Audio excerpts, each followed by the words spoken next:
Hi, everyone. It's Bobby Laporte back again with another week of Calling the Game, where I share my own experience and insights while giving you valuable tools you can use to call your own game and plan the best moves for you and your team. So, in a recent post, I covered how to deal with different approaches to decision making. And while this, of course, is a natural part of company life, I believe that leaders will need to develop more specific expertise in this area, given our uncertain and constantly changing environment.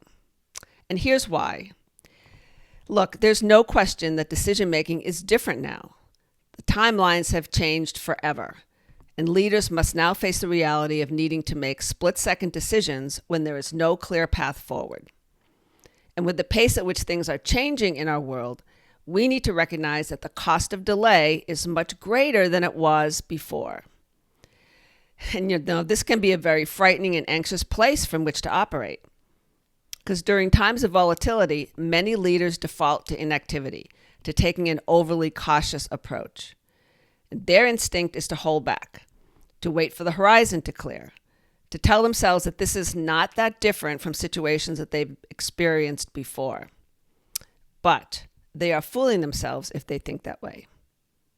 So anyway, let's take a look at a scenario that might be familiar to many of you. You've learned that there are organizational changes coming in your company. And often that means a new structure, shifting priorities, different ways of operating, and new expectations.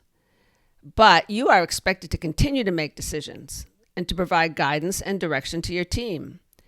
And how do you do that when you literally don't know which end is up? Well, here's my guidance. I would start by creating a reasonable expectation in your own mind about what you need to decide and when. And that includes making the day-to-day executive decisions that keep your team grounded and moving forward.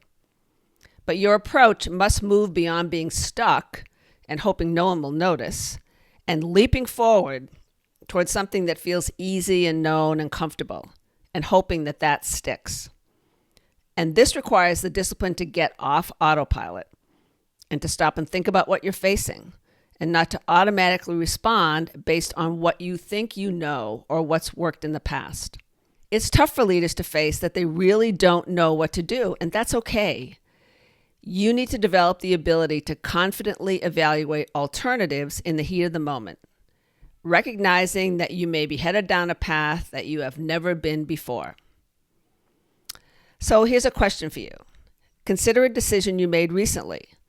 Was it made on autopilot? Or did it push the boundaries of your comfort zone?